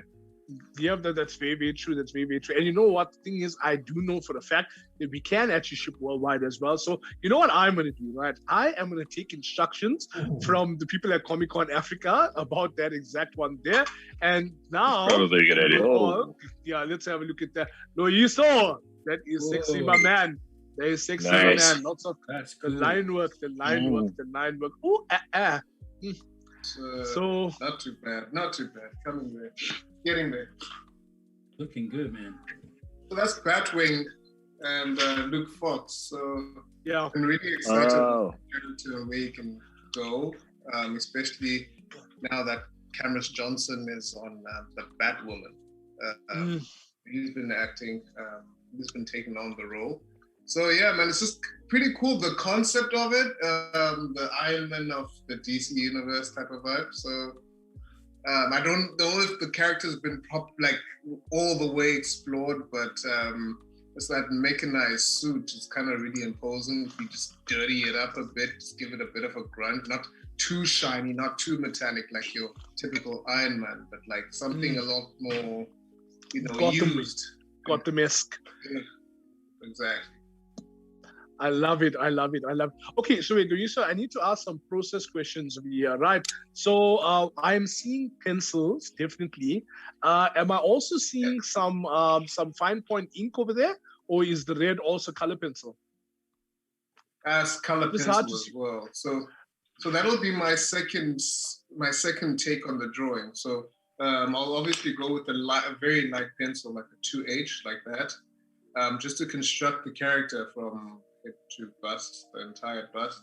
Very rough, just shapes and all that. So, and I'll take this color pencil here, and just go over that with something of a rendition of the character, but still giving some leeway for me to sort of correct it with my final pencils, which is a B or a 3B, a much darker pencil, just to accentuate shadows as well as the outline of the character, defining like the features. And this character really doesn't have any features because obviously he's got a mechanized mask on, so you can't actually see his facial features. So he tried to sort of like play on it, although I don't think I could actually get away with inks looking like that. But in pencils you get to have access pencils just scratching around just to help define the character, define the mood, define the feel,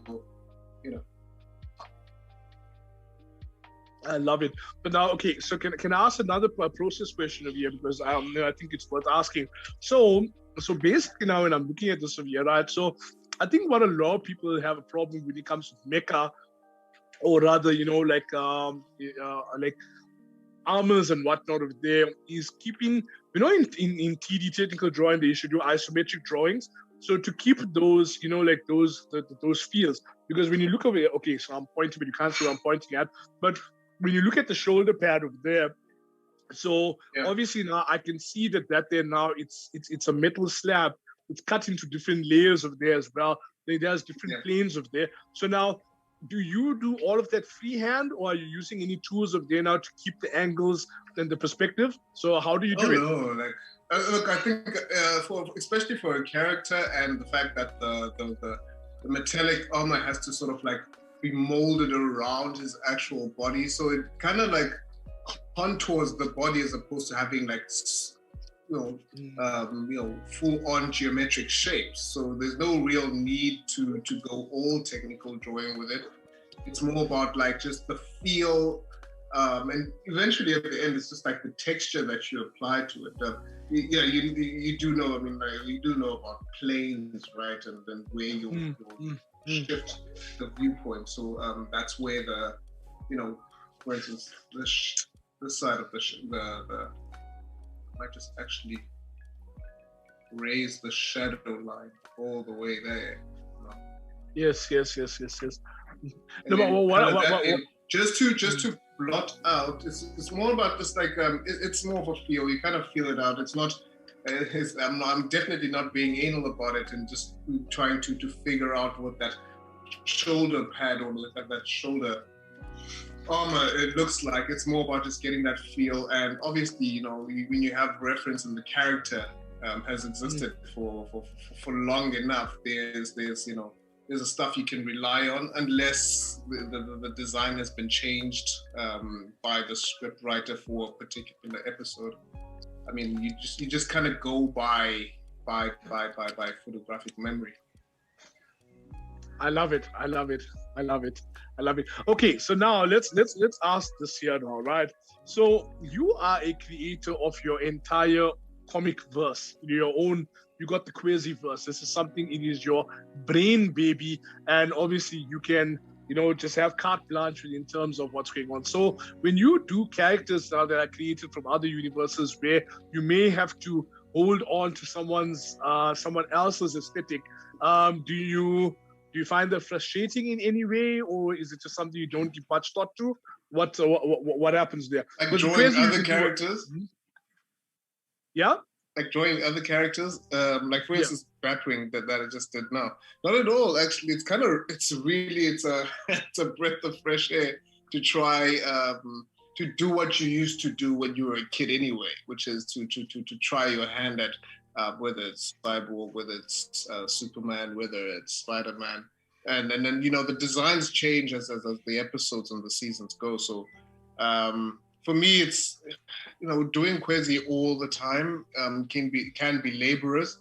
So having to jump out of that world and employ different styles, different penciling approaches is obviously very important as an artist, but also just to keep to keep the enthusiasm for what you do, it sometimes means you have to try something else. Even though Mkize is my labor of love and it's a project that I really like, something I busy myself with every day. But geez, it's always a treat, man, to try something else. You learn. Like everyone on the panel today has like been reiterating the fact that you learn, you keep learning, and you just don't stop. And that's probably one of the major things I found is that you got to put yourself out there to learn, dude. Damn rooting tooting, brother. Damn rooting tooting. So with that being said, you know what? I'm going to come and visit you in Kaapstad, and we'll go for a chow first. And after that, I'm going to come over there to the studio, and we're going to shoot the breeze of there. We can learn together. Right now, I need Robo Robbie to swing me on over to Daniel Govar, right? And I want to have a look at a script now of where we are. And quickly just to check where Daniel is. It's getting there. Danny boy, the awesomeness is showing. I still got to do all the elephants, so it's like, yeah. Dang. You know, you that almost tusk cutting across the characters, like for me, it just does it. It just for some reason, puts him right in there. That was the thing. I wanted something in the foreground that really kind of pushed, put him in the middle of all of these. Sexy, brother. Sexy. Okay, so Daniel, earlier we were talking about how you would create the glow over there and whatnot, and I can actually see it over here with the I'm pointing as though people can see what I'm pointing at, but with the with the halo thingy coming over there in the foreground of there, guys. This is what Daniel was talking about, because you can see that there's wait, now I'm confused now, because okay, no, I understand it, because over there in the background, this is such an interesting thing, guys. I just noticed.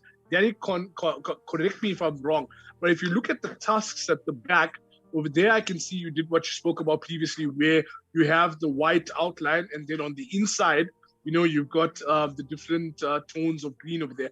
Whereas on the with the thing in the foreground, you've actually done it the other way around, where there's a sort of layered outline. It starts like very light, it becomes slightly darker, and then on the inside, there's the white, which creates a stark contrast over there. Have I understood that methodology correctly? Yeah. So basically, everything you're seeing right now is going to, like, everything I've painted that's in this lighter green is actually going to be the brightest parts when I'm finished. Everything else that's kind of unfinished over in here is going to be so much darker, which is going to make that even glow more. It's kind of like working backwards in a way. It's like you're creating the negative space before you actually paint the negative space. So here's one, for instance, I'm pulling up. Let's have a look. It's coming. Okay, just to everyone watching the stream right now, while we're waiting for Daniel to get that out for us, just remember that all of the art you see over here on the stream will be available for sale. What you need to do is go and follow all of my incredible friends over here on their respective social media platforms, and you'll be able to see exactly how you can access it. In addition to that, do not forget that we've just launched an amazing competition, details of which we will publish up there. Oh my word. Okay. Oh, wow. Now so like anything that's glowing, like, I typically paint that stuff first, and then go in and fill in all the little bits in between, which make everything kind of pop. Master of light. Yeah. So it's sort of like working backwards. So no afterwards or airbrush or anything. Nah, I don't need all that. I mean, really, it's just using this, and then coming in with like all the little tiny itty bitty bits. You can kind of take like a white pen, like to get these little kind of cresting lightning. Yeah. I gotta say, when I see things like this, it is frightening how you guys, how your brains work. Like it frightens me how you guys think. It really does. It really does. Okay, so with that, now we have roughly 6 minutes left on stream. So what I'm going to do is I'm going to ask everyone. We're going to cycle through once more just to have a sit rep of where everyone is. And if the mood takes you guys, feel free to punt anything that's coming up, anything you got releasing right now. Okay, so Mike just took his stuff and he's going home now. No, Mike. He's like, I'm out.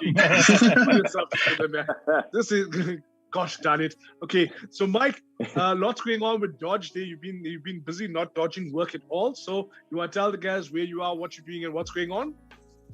So I'm drawing the 3rd issue of Dodge. I just spent the last month packing and sending the last just north of about 85 orders of Kickstarter backers, artwork and everything, sending that out. So that was a big job, and that's part of the thing about a Kickstarter that people often forget about. It's not just making the comics and printing the comics. You have to actually custom pack, all these hundreds of pieces of artwork and so that's been a really big job. That was my big, that was most of my March, actually. But back on track and drawing the 3rd issue of Dodge, and I have some exciting covers coming up soon. I'm not sure I'm allowed to talk about them yet, but I have really something kind of different for me that I have never worked on anything like it before, and I'm working on that this week. It's a comic that has been made into a Netflix show, not available in Canada, but it's a Netflix show. It's not sure if, you know what, I'll say it. It's MFKZ is the name of the, and I'm doing a cover, like a special cover for that one for some guys down in Boston, and so I'm just trying to keep the cover stuff happening regularly while I'm working on Dodge and getting prepared for the next Kickstarter. I don't want to do the Kickstarter for Dodge 3 until I'm about 90% finished drawing Dodge, and sequential pages come a little slow for me, so I'm doing my best on that while juggling all these other projects. But yeah, it's the 3rd installment of Dodge is coming, and it was so nice to finally get Dodge in my hands. The 2nd issue, it was a lot of fun, and I was really happy with how it came out. It's got a nice wraparound cover and stuff, and just a good time. Cool, man. Yeah, Yes, brother. Pretty cool. thanks. Epic. You know what? We're gonna have to have a chat outside of this mic over here, because guys here in South Africa are no doubt having a hard time accessing stuff like that. So we're probably going to have to try and work out with our friends at Comic Con Africa as well, a means of actually bridging the gaps of access over here to that kind of work. So Tony, the camera has fallen upon you once again. And so what's been going on with you? What's happening? Where are we? What's news? Loving what you did over there. Very ephemeral, mind you. Beautiful stuff indeed. I am, you can catch all my artwork and stuff like that on my website, tonymoy.art, along with all the social media. I have a cover or two that I am doing for kind of some small press titles and things like that. So fun. And also I have a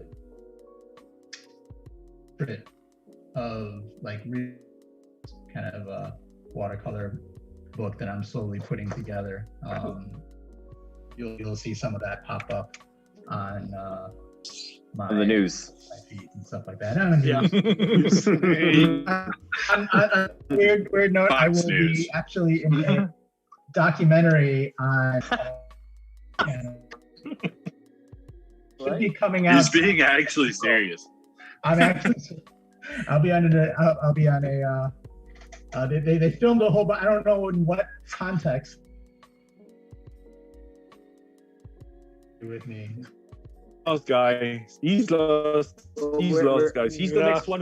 He's the next one who'll have his big ass pool and sipping his mai tai and yeah.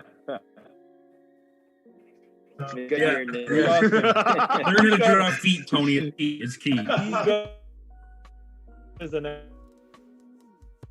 gotta draw my chest. Yeah, That's right.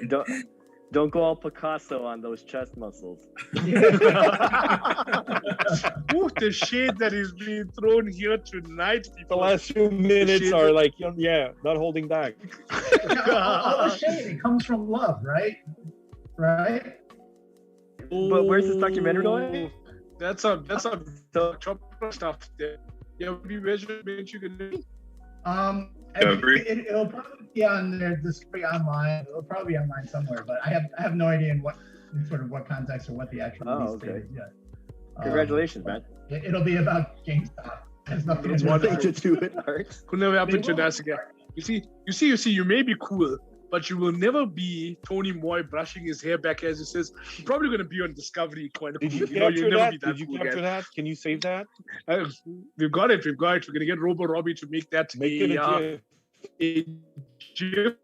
We're making Love it. I'm on the GIF people. I promise I'm not GIF guy. I'm GIF, not GIF. Sorry, guys, what happened to me there. But you make me lose step with the English language every week because you intimidate me so much with your Stefan. What is going on with you? You're working on where and what is happening in the world? I'm gonna image this genius is doing much these days.